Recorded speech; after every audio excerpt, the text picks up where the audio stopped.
Bem-vindos de volta.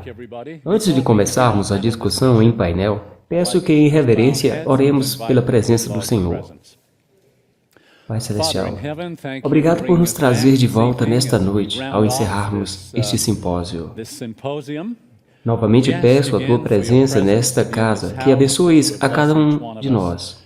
Agora, abençoe este painel ao finalizarmos e fazermos algumas perguntas. Que tenhamos aí Tua iluminação e respostas inspiradoras esteja conosco. Obrigado em nome de Jesus. Amém. Senhoras e senhores, estamos prontos? Muito bem, aqui está a primeira pergunta que vou fazer aqui. Em poucas palavras, o que é o movimento da Igreja Emergente? Como poderíamos talvez defini-lo ou descrevê-lo? Dustin, quero te pedir que responda, por favor.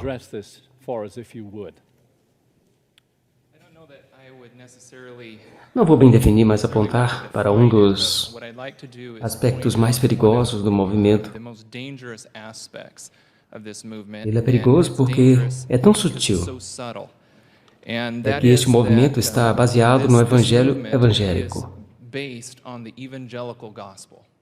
Ou seja, se baseia em um evangelho que diz que você e eu, os filhos e filhas de Deus, vão continuar pecando até a volta de Jesus. Este é o aspecto mais perigoso e sutil desse movimento. Dave Fiedler cita Ellen White em seu livro Tremble. Fonte Sermons of Talks, volume 1. Falando sobre The Living Temple, o livro que Kellogg escreveu, em The Living Temple é feita a afirmação de que Deus está na flor, na folha, no pecador. Você pode imaginar que ela vai agora falar sobre a folha e sobre a flor, mas não. Ela se aborda o problema do pecador. Ela se concentra nisso. Não no panteísmo, ou no que nós cremos que é panteísmo, mas no aspecto do pecador. Ela continua dizendo, mas Deus não vive no pecador. A palavra declara que Ele habita somente no coração dos que o amam e guardam os seus mandamentos. Ou melhor, que fazem justiça. Perdão. Deus não habita no coração do pecador. É o inimigo que habita lá. João 3,9 diz, o que é nascido de Deus não peca, porque a sua semente habita nele e não pode pecar porque é nascido de Deus. Por isso que eu creio que este movimento é tão perigoso. E esse, a meu ver, é o aspecto mais perigoso. Estou sendo lembrado que devo apresentar a plataforma para os que não estiveram aqui antes. À minha esquerda imediata está o pastor Steve Wohlberg, da White House Ministry, Janet Newman, de Walla Walla, temos Alexandre Hernandes, de Utah, Jerry Wagner, da Advocate, que você conhece, Justin Butler, que é aqui da Califórnia, pastor Stephen Bohr, muitos de vocês o reconhecem, ele é pastor na Associação Central da Califórnia, ele também é presidente e orador principal do Ministério Secrets Council. Don Riley, ele ainda não falou, ele escreveu há pouco aqui no painel, ele faz parte do corpo docente da Universidade de Walla Walla. Agradecemos por sua presença, Dr. Riley. E claro, o Dennis Trivey, que tem vários títulos. O relevante hoje é que ele é presidente da Remnant Publications. Ele também é um dos coordenadores principais deste evento.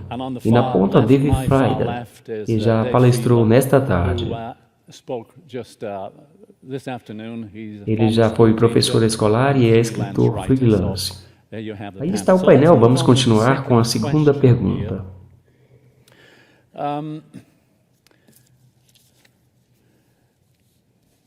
Ouvimos falar muito de formação espiritual. O que exatamente é formação espiritual? Quero fazer um acréscimo aqui. Descrevamos também o que de fato acontece, o que a pessoa faz ou tem que fazer para praticar um exercício místico. Qual o efeito disso na mente? Quais são os perigos disso, pastor Wohlberg? Falou ontem. Por favor, vá em frente. É uma expressão confusa para muitos, formação espiritual. Se tomarmos as palavras individualmente, sabemos o que significa espiritual. Quero ser uma pessoa espiritual, você também. E formação significa modelar algo a outra forma. As palavras por si mesmas naturalmente têm os significados básicos, mas o problema é que colocando os termos juntos, formação espiritual é uma expressão pacote, cujo resultado é basicamente, de acordo com John Markovic de Andrews, pesquisamos muito isso, é um pacote que forma um caminho para crescimento espiritual e envolve disciplinas espirituais. Isso é outro termo, formação espiritual envolve disciplinas espirituais. Agora, as disciplinas espirituais são uma série de procedimentos para supostamente encontrar a Deus e sua presença. Eles se baseiam simplesmente em ler a Bíblia, orar e meditar. Mas o negócio é que essas práticas estão interligadas nas tais disciplinas espirituais, com uma gama de outras coisas. Nem sei se estou pronunciando corretamente. Lécio divina ou lectio divina. Lectio divina, que consiste em ler a Bíblia e repetir, vez após vez, certas palavras bíblicas ou outras frases, repetindo-as constantemente. No livro Hunger, o Dr. John Dibdall, ele faz referência a Francisco de Assis, página 52. E repetidamente orava toda a noite dizendo só, Jesus, meu Jesus. Ele falava essas palavras e repetia. Outra disciplina ou prática espiritual são as orações do fôlego. E o Dr. Dibdall diz aqui na página 52, outra vez. Inalação, Jesus, paz ou amor. Exalação, medo ou dor. O simples fato de se concentrar em respirar, a recepção de amor e a expulsão da dor faz uma real diferença nas pessoas e traz um senso da presença divina. Isso se chama orações de fôlego, inspirar, expirar. Supostamente, isso vai te levar à presença de Deus. Outra prática das disciplinas espirituais é entrar no silêncio, ou o centering down, onde você chega a esvaziar sua mente, ou tenta fazê-lo, para que possa se encontrar com Deus, que é uma prática muito perigosa. O perigo de entrar no silêncio é que você desliga seu cérebro e você se abre para o que ou quem entrar. Eles creem que é Deus que entra, mas eu não. Ellen White deixa claro que os que aceitam filosofias espiritualistas acabarão em uma situação tal na qual o diabo pode falar diretamente com eles e enganá-los. É muito perigoso. Muito obrigado, Pastor Steve. Outra pergunta aqui. Falar sobre isso fora da igreja é uma coisa, mas claro, as preocupações são que isso já se infiltrou na igreja. A pergunta é, qual você supõe ser o motivo subjacente? Porque muitos adventistas são atraídos ao movimento da igreja emergente. Quero lançar a pergunta ao painel comum geral, se quiser falar sobre isso, esse é seu momento. Enquanto eles pensam, penso que muitos entram nessa porque estão à procura por algo. A sua experiência cristã não está funcionando, então procuram outra coisa. Mal sabem eles que quando são tentados a ir nesta direção, estão se colocando no caminho que conduz ao diabo e não ao Senhor. Danny, pego carona. Vocês têm que nascer de novo. Justificação pela fé. Se você passou pela justificação pela fé, você nasceu de novo. Em que palavra você resumiria sua experiência? Amor? Alegria? Paz? Se você não tem paz, não nasceu de novo, você vai andar à procura de paz em todos os lugares errados. Mas tendo a verdade, a mensagem do advento, tendo os livros e tendo a Bíblia, você não acha que um dos motivos é que estamos tão preocupados com a mídia social e outras coisas? Não tomamos o tempo para estudar e ler, e quando isso cruza na nossa frente, isso parece algo bacana, atraente. Não nos assusta particularmente, não apresenta uma religião onde há uma cruz a ser carregada. Vocês acham que isso influencia também? David? Voltando à minha ilustração de algumas palestras, os 100 anos estamos boiando em salva-vidas, morrendo de sede e desidratação. Eu tenho que levar muito a sério quando Ellen White diz que separar o ministério médico do evangelístico, isso lança o pior dos males sobre as igrejas. Na prática, o que isso provocou foi que separou os leigos do senso de missão. Sabe, tem tipo um fenômeno, um efeito interessante que apareceu quando começamos a desacelerar, a morrer. É que nos tornamos protetores de nossos jovens, sabe? Antigamente saía muitos missionários e uma grande porcentagem deles morria. O custo elevado, o sangue de missionários. E se não fazemos nada, a não ser o que é seguro, ou o que aparenta ser seguro, não faremos nada. Esta foi a direção a qual cambaleamos, especialmente para os jovens, e eu passei a maior parte do meu ministério com adolescentes. Eles querem um desafio, eles não querem qualquer coisa bobeira, eles querem intensidade. Então o que fazemos foi substituir a intensidade de um desafio real pela intensidade de um conjunto de rock. Isso não é um bom negócio. Sim, obrigado, mandou bem. Muito bem, continuemos analisando o assunto. O que podemos fazer para contrafazer a teologia emergente e as armadilhas que vêm com ela? Dustin, você abriu a conversa há pouco. Não quer responder essa também? Não sei responder a sua pergunta. O que sei é que não podemos lidar com este movimento como lidamos com Desmond Ford em 1979. O que fazemos com Desmond Ford foi que administramos um sintoma. O que temos aqui são sintomas. Apresentemos muitos sintomas hoje e ontem à noite. Mas o que precisamos é uma cura. E volto a dizer, a verdadeira doença que temos é o evangelho evangélico nesta igreja.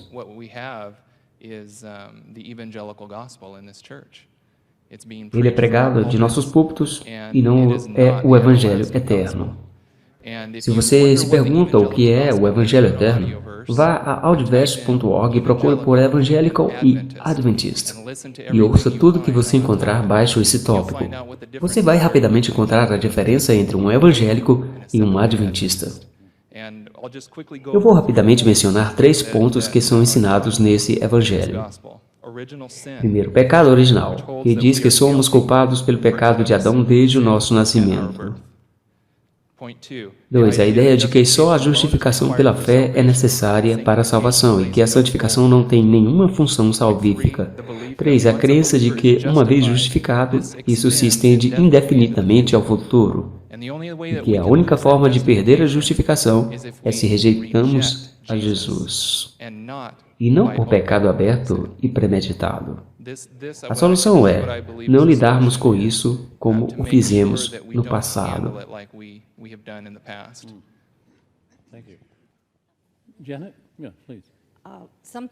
Obrigado. Janet, sim, por favor. O que eu vi em várias igrejas na minha comunidade? Muitas pessoas se assentam e escutam sermões que estão cheias de autores e citações emergentes, mesmo sermões inteiros de livros da igreja emergente. Ficam lá sentados em silêncio como se estivessem hipnotizados. É como se estivessem debaixo de um chuveiro quente sob a água gostosa e confortante. E não se raciocina muito.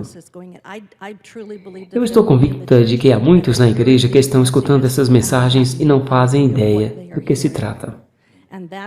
Isso, basicamente, é o conceito laodiceano. Se isso deve mudar, tem que haver estudo independente. Ontem à noite eu apresentei algo que nunca falara, porque eu nunca falo contra a minha igreja.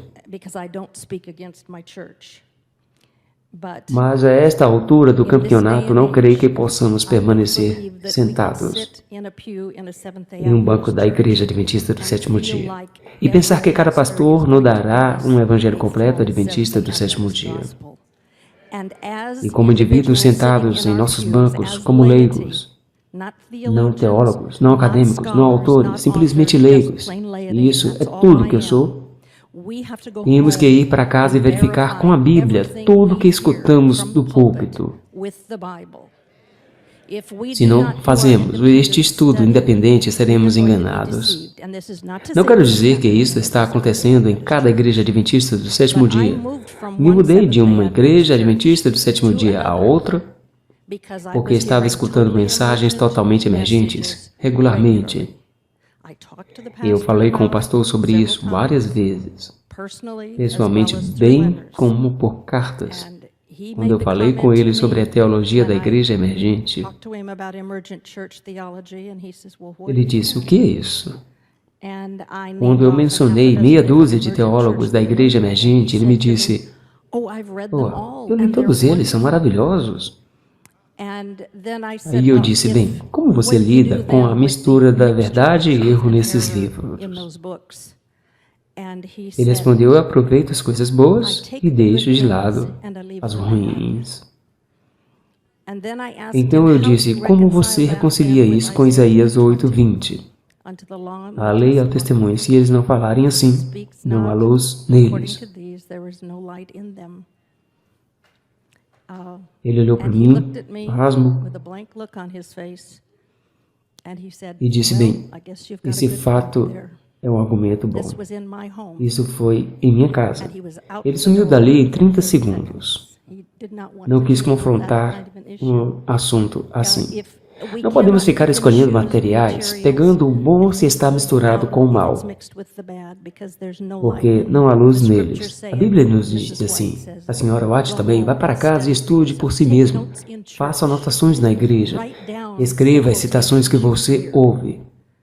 E depois verifique. Você pode pesquisar no Google qualquer autor e descobrir o que ele crê de verdade. Pastor Ward. Essa é uma grande pergunta. De onde está vindo? O problema não vai ser resolvido se não souber de onde isso está vindo. A meu ver, isto está vindo de seminários não adventistas, onde nossos acadêmicos são treinados, depois eles treinam nossos pastores, e finalmente os pastores o introduzem na igreja adventista. E até que este problema seja resolvido, não conseguiremos realmente resolver o problema.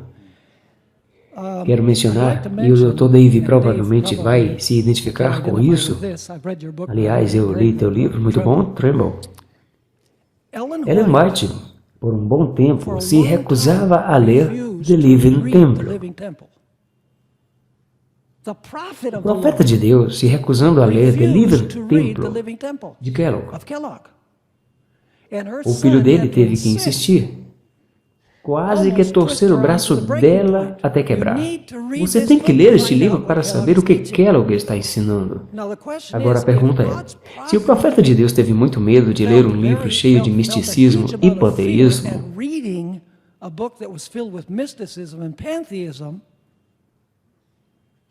o que dizer dos nossos seminários onde livros assim são dados aos nossos jovens e não tem nenhum fundamento teológico sobre o qual possam avaliar essas coisas? Portanto, tem que haver uma mudança na fonte. Alguém em sua igreja local falando no nível pessoal. A pergunta é, o que devo fazer se minha igreja local está rumando na direção desse movimento? O que uma pessoa individual pode fazer? Pastor Born, algum pensamento sobre isso? Sabe, eu recebo todo tipo de e-mails, telefonemas e mensagens encaminhadas com essa pergunta. Isso mostra que é um grande problema. Recebo e-mails de pessoas que dizem: eu não tenho mais uma igreja que possa frequentar. É triste. E perguntam: o que devo fazer? Bem, basicamente, a Bíblia nos diz qual deve ser o processo. Primeiro, você vai falar com o pastor. Se o pastor não te ouve, você se volta à comissão da igreja. Se eles não te ouvem, você o leva a uma assembleia da igreja que eventualmente acontecerá. E informe a igreja. E se não funcionar ali, você terá que falar com os oficiais da associação. E informa o que está acontecendo na igreja local. Esse é um processo que Deus diz que devemos seguir. Agora, se em cada um desses passos, os indivíduos estão... E eu provavelmente não deveria usar a palavra contaminados, mas eu vou usar por essas ideias de igreja emergente, então a pessoa terá que mudar de igreja local.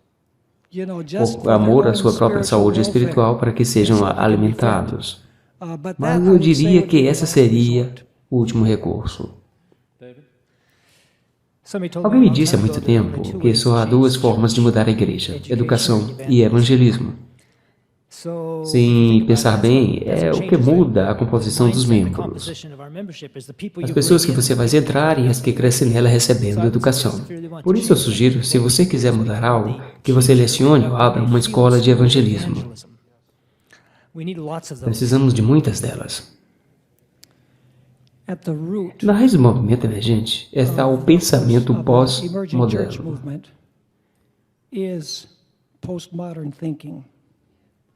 E o pensamento pós-moderno é caracterizado pela ideia de que a verdade é subjetiva. A verdade não é encontrada num livro. A verdade se encontra dentro de você. E tua verdade pode ser diferente da minha verdade. Mas nós dois temos a verdade. Sabe o que acontece? Voltando a Kellogg. Isso realmente é espiritualismo e panteísmo camuflado. No fundo, porque as ideias de Kellogg, levadas ao seu extremo, significam tanto o teu sistema ético como o meu sistema ético são aceitáveis, porque nós dois fazemos parte da essência universal de Deus. Então, o que faz tuas decisões éticas melhores que as minhas, se nós dois somos deuses? Entendem? No final de contas, a intenção do diabo é descartar a verdade objetiva, tirar o padrão pelo qual podemos avaliar tudo, para ver se é verdade ou não. E isso é o que, no fundo, o diabo está tentando fazer. Jerry, o que é evangelho social? E faz parte do ministério de Cristo? Boa pergunta. Aliás, alguém de vocês esteve no GYC? Essa é uma das melhores coisas acontecendo em nossa igreja atualmente. Um maravilhoso ministério para jovens. E seja intencional ou não, o One Project se posicionou como rival ou pelo menos uma alternativa ao GYC. GYC é a melhor coisa acontecendo atualmente. Muito bem. Justiça social ou evangelho social? Em primeiro lugar, é um termo mal definido. Livros inteiros foram escritos sobre isso, mas que falharam com o trator da definição. John Wallace se posicionou como uma das principais autoridades entre os adeptos. Ele é de Washington e é um dos fundadores do Sojourners Ministry. E ele mesmo tem dificuldades de definir exatamente. Agora, algumas pessoas genuinamente querem ajudar. Isso é bom.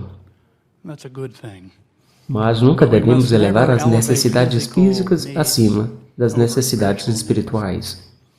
Jesus nunca fez isso e olha que ele fez muitas boas obras.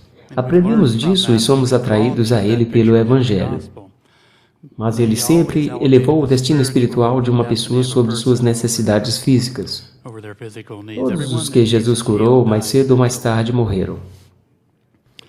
Também creio que leva à confusão na igreja. Confusão sobre o papel da igreja. Essas coisas requerem sabedoria para discernir e tempo para entender. Olhemos para Atos se queremos entender a justiça social. A função primária da igreja é querigma, em grego. Isso significa a proclamação do Evangelho, uma mensagem essencial. E isso é algo que só a igreja pode fazer. Esses foram os sentimentos por trás dos discípulos, eu creio. Quando chegou a hora de distribuir comida aos necessitados, eles disseram, não podemos negligenciar a proclamação do Evangelho para servir as mesas. Não queria dizer que não é importante, mas que a proclamação do Evangelho é preeminente. A igreja tem que fazer o que só ela pode fazer. Ninguém mais pode fazer isso. A igreja não pode ser rebaixada a simplesmente um provedor de comida.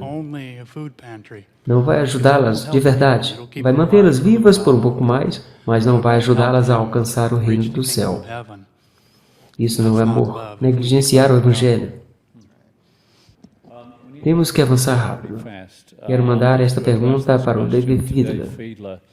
David, você acredita que o pós-modernismo e o movimento emergente é o que Ellen White chama de ômega?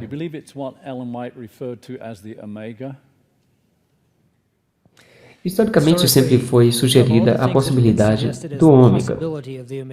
As sugestões começaram em 1907. Você pode mencionar 5 ou 6 coisas. Essa é a única que cai como luva. É isso realmente o ômega? Eu jamais vou subestimar a habilidade do diabo de piorar as coisas. Eu sei que parece simplório, mas sério mesmo. O ômega? Eu penso que Ellen White estava tremendo por pessoas neste auditório também. Nós ainda não vimos o inferno na Terra. Podemos estar a caminho. Você tem 2 minutos ou vou concluir com o Pastor Borla? Em um ano antes de eu começar a lecionar na Walla Walla, há uns 23 anos, eu trabalhava em um laboratório onde eles traziam filósofos de Berkeley, Califórnia, para ensinar as pessoas como abrir suas mentes e pensar de uma forma mais clara e tomar melhores decisões. O negócio foi tão feio que finalmente encerraram o projeto. Mas menos de um ano mais tarde, estou em Walla Walla e recebo um folheto de minha igreja. Ali dizia que haveria um simpósio sobre o poder do Espírito em uma semana ou 2. Ao eu ler, reconheci tudo o que tinha ouvido no ano passado. De acadêmicos mundanos, Califórnia, Berkeley. Isso agora estava entrando na minha igreja. Só as palavras foram não sobre melhorar sua mente para tomar decisões melhores ou desenhar melhor, porque sou um engenheiro, mas era como melhorar sua mente para dar melhores estudos bíblicos. E quando eu li isso, vendo a inteligente escolha de palavras, eu concluí que tem alguma coisa por trás disso que não está certo. Eu não tinha ido ainda. Só era o anúncio. Decidi ligar para o pastor e dizer, ajude-me a entender de onde você consegue suas ideias. Consegui linha. A conversa foi assim. Primeira pergunta. Você é o pastor que está vindo a essa igreja, a maior da associação do Alto Colômbia? A resposta foi sim. Pergunta 2. Você recebeu treinamento em programação neurolinguística? E ele disse, não recebi. Pergunta 3. Para você vir ensinar isso, você teria que ter recebido um treinamento em um seminário do tipo Treinamento para o Treinador, no NLP Lab 2, para estar qualificado para ensinar esse assunto. Você foi treinado no NLP Lab 2, Treinador para Treinador? Sua resposta foi não foi. Meu próximo comentário foi, eu tenho um documento aqui, com a lista de todos os pastores adventistas do 7º dia que foram treinados no Lab 1, Lab 2. O teu nome está aqui. Então, de onde você está conseguindo as ideias para este seminário? Ele fez uma pausa, então disse, desculpa, eu menti para você. Eu fui treinado no Lab 1 e no Lab 2. Assim, qual era o trabalho desse homem? Bem, eu pesquisei faz pouco tempo aonde ele trabalha. Naquela época, penso que ele era o ministerial da associação e antes assistente do presidente da divisão norte-americana. E hoje? Ontem à noite, nós vimos seu nome projetado na palestra de Alexa, professora adjunto de formação espiritual, Universidade de Andrews. É importante que entendamos a verdade. Sabemos onde encontrá-la. Podemos vê-la e agir quando uma situação assim acontece. Um último pensamento. Quando o Alex Bryan deixou a igreja universitária e foi para Ohio, se formou uma comissão para procurar outro pastor. Houve um pastor que estava de passagem e fez uma palestra, e ele estava em Califórnia e sua foto foi mostrada hoje também. Eu estava escutando e depois de 2 minutos eu disse, temos alguns problemas aqui. Comecei a tomar notas. E parei depois de 10 minutos porque cheguei ao problema número 5. De menosprezar as doutrinas da igreja adventista do púlpito da igreja universitária. Quando cheguei ao número 5, eu disse, basta. Eu fui para casa e escrevi um e-mail ao presidente do comitê de busca, ao pastor. E disse, você não pode considerar este homem para ser nosso próximo pastor. Mas se tudo o que eu falasse fosse algo negativo, eu pensaria que estamos fazendo algo de errado. Meu e-mail dizia, não considere este homem para ser próximo pastor. E eu providenciei uma lista de 12 pastores que seriam bons candidatos. Pastor Bob, você tem 2 minutos. Eu sei que parece repetitivo, mas como o argumento da igreja emergente impacta a mensagem da verdade na igreja adventista do sétimo dia? Nós já ouvimos a resposta, mas resume e cristalize aqui para nós. 2 minutos literais ou proféticos?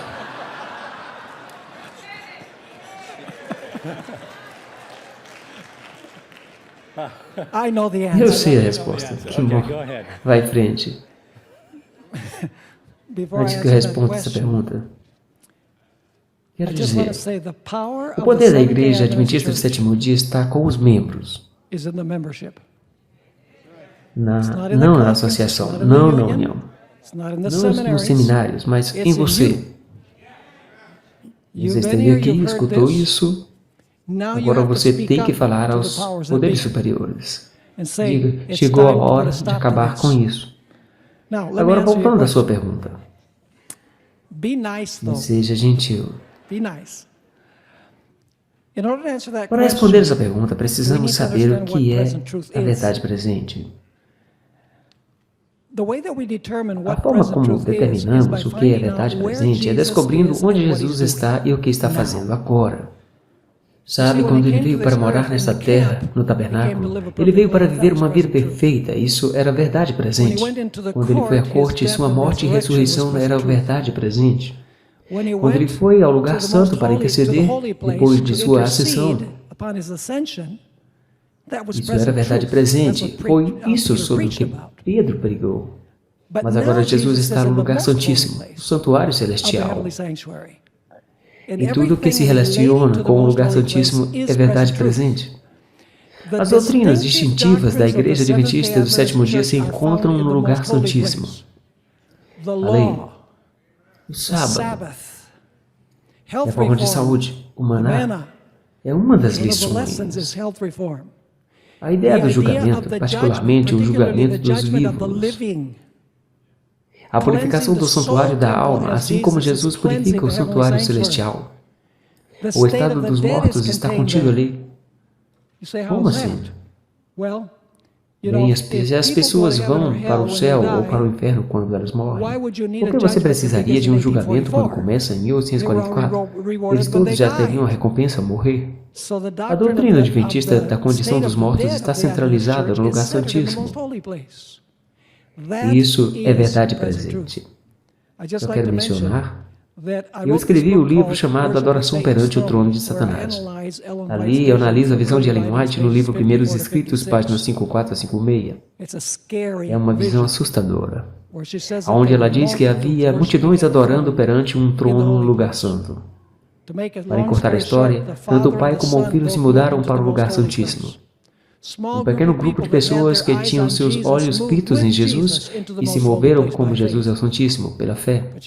Mas ela disse que a maioria das pessoas permaneceram adorando perante o trono no lugar santo. Satanás ocupou o lugar que Jesus deixou. E as pessoas oravam, Pai, dá-nos teu Espírito. E o diabo soprou sobre eles uma má influência que julgavam ser o poder de Deus. Mas era o poder do inimigo.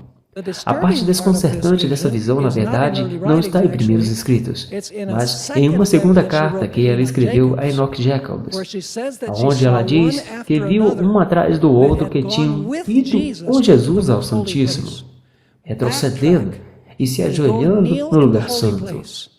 E eles receberam a influência maligna de Satanás, em que se referia aos adventistas que foram ao lugar santíssimo com Cristo. E eles retrocederam para adorar do jeito que o mundo cristão adora. A verdade presente é o que há no Santíssimo. As verdades distintivas da Igreja Adventista que serão os assuntos de controvérsia no fim. O estado dos mortos, a lei e o sábado. Obrigado pelas palavras final, Pastor Bohr.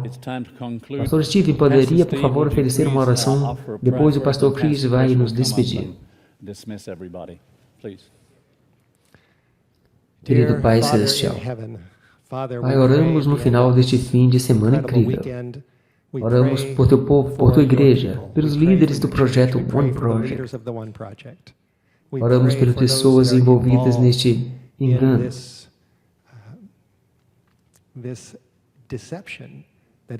que está afastando de Jesus, do Jesus real, da Bíblia e das 3 mensagens angélicas. Oramos por nós mesmos, que nos dê sabedoria para saber o que fazer. Oramos para que, acima de tudo, possamos elevar a Jesus Cristo sua justiça, seu amor, sua cruz, e a mensagem de que Jesus está voltando. Senhor, abençoe e guie todo o povo até o fim. Nós oramos em nome de Jesus. Amém. Senhoras e senhores, muito obrigado.